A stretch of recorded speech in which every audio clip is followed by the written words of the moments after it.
पर आपने सारी चीज़ें किस तरह मैनेज की, और उसके बाद फिर ये वाला हिस्सा ज़िंदगी का जो आया, जो कि like I don't think so कि ख़वातीन देख रही होंगी तो वो यही कह रही होंगी कि ये कितनी स्ट्रॉन्ग औरत है कि हर चीज़ लेके चल रही है, 7 बच्चे हैं, अब सब चीज़ अकेले कर रही है। सो ये कैसे हिस्सा मैनेज करी हो?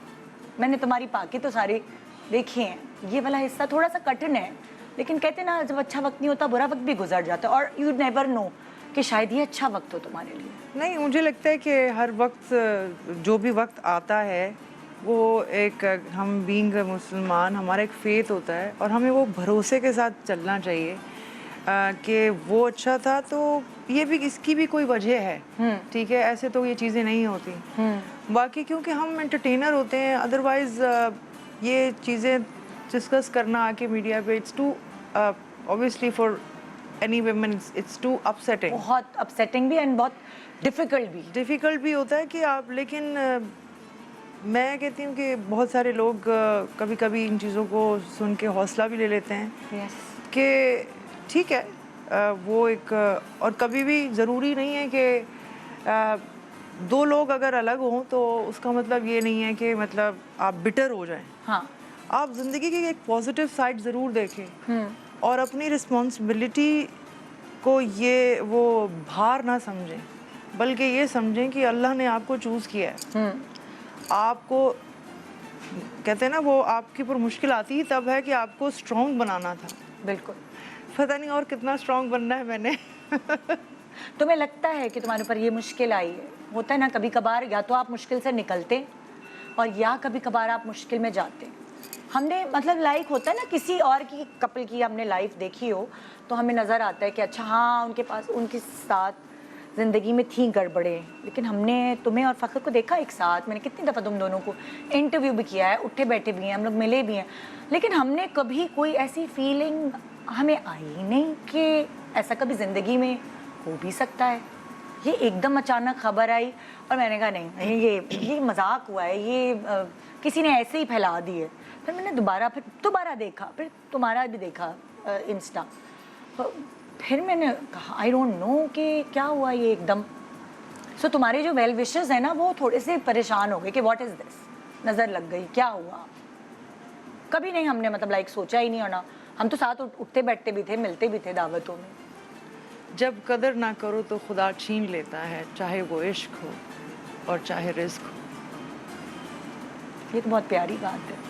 अब ये नहीं समझ आ रही ना इस बात में कि कदर फ़ख्र ने तुम्हारी नहीं की या तुमने फ़ख्र की नहीं की, ये समझ नहीं आ रही इस बात। ज़िंदगी में इंसान को रिश्तों की कदर करनी चाहिए, बस मेरा मैसेज यही है।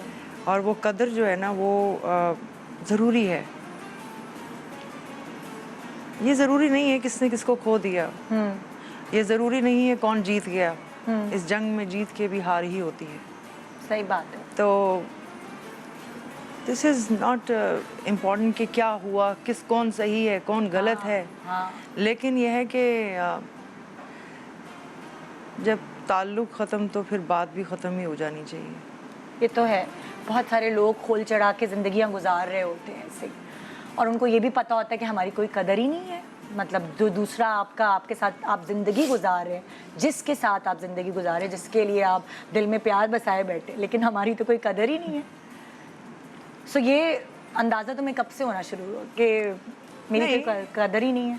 नहीं, ऐसा कोई भी नहीं था, ऐसा कभी नहीं था। मेरी कदर आज भी है और अल्हम्दुलिल्लाह ऐसी कोई वो नहीं है। और बस कुछ चीज़ें हैं जो, इसलिए मैं कहती हूँ ना कि जो आपकी ज़िंदगी के, जिनके साथ आपने प्यार किया हो ना, उसके साथ नफ़रत नहीं कर सकते। ये तो है ही नहीं, आपके हाथ में ही नहीं। ठीक है, तो वो ख़त्म हो जाता है लेकिन नफ़रत नहीं हो सकती। तो जो लोग कहते हैं ना वो गलत कह रहे होते हैं, एक्चुअली वो खुद से नफ़रत कर रहे होते हैं। तो मैं बस सिर्फ ये कहना चाहती हूँ कि कुछ भी हो जाए, आप मोस्टली लोग नेगेटिव हो जाते हैं, बिटर हो जाते हैं। ये बिटर नहीं करें, क्योंकि ये बिटर अगले रिश्तों में जाता है। वो ट्रेवल करता है, आपकी जनरेशन्स में जाता है। उससे बचाइए, क्योंकि ये शुरुआत तो प्यार से ही हुई होती है ना। बिल्कुल। तो कभी कभी मैंने तो एक्चुअली ये खुद ही इस पे स्टेटस पे डाल भी दिया था, इसलिए कि बजाय इसके, क्योंकि हम एंटरटेनर है ना, लोग एंटरटेन होना चाहते हैं, तो कई दफ़ा मुश्किल हो जाता है, ज़्यादा एंटरटेन नहीं कर सकते आप, क्योंकि ये आपका एक ऐसा हिस्सा होता है जिसमें ना चाहते हुए भी लोग जानना चाहते हैं, ना चाहते हुए भी लोगों को पता लग जाता है। मैं कहती हूँ कि लोग अज्यूम करें तो थोड़ा बहुत आपको बता देना चाहिए। मैं बताऊँ क्या तुम्हें क्यों जानना चाहते हैं लोग? इसलिए कि जब जो तुम्हारी शादी थी, जो तुम्हारी वीडियोस थी, वो लोगों ने देखी। वो यहाँ पे जो बैठे हुए लोग हैं ना, वो खुश थे, तुम्हारी खुशी में खुश थे। तो जब तुम्हारे साथ ज़िंदगी में ये हुआ तो वो तुम्हारी उदासी में उदास हुए। इसलिए जाना हर किसी को, हर किसी से मतलब मकसद नहीं होता लोगों को कि किसकी ज़िंदगी में क्या हुआ, हर किसी की कहानियाँ नहीं सुनना चाहते लोग, लेकिन क्योंकि लोग आपके साथ कनेक्टेड हैं, आपकी हर खुशी, आपका बच्चा हुआ, वो उनको पता चला, आपकी ज़िंदगी आगे बढ़ी, ब्लेसिंग होती है अल्लाह की तरफ से। अल्हम्दुलिल्लाह, वी आर ब्लेस्ड। ये भी अल्लाह की रहमत होती है कि कोई आपको ना मिलते हुए जानते हुए आपसे प्यार करे और आपके लिए अच्छा सोचे। बस मैं ये कहती हूँ कि जो लोगों ने देखा वो भी सच था, हाँ, और जो आज है ये भी सच है, सना, और मैंने चूज किया सच की लाइफ। सच की लाइफ। क्योंकि देखो सना, जैसे जैसे आप ग्रो करते हो ना, आपकी पर्सनैलिटी चेंज होती है। कभी आप बहुत सारी चीज़ें इग्नोर कर देते हो, फिर जब आप मैच्योर होते हो तो आपको ज़िंदगी सही नज़र आ रही होती है। और उस वक्त आपके पास दो रास्ते होते हैं जब आप मैच्योर हो जाते हो, कि आपने सच का साथ देना है या आपने खोल चढ़ा के आगे बढ़ना है।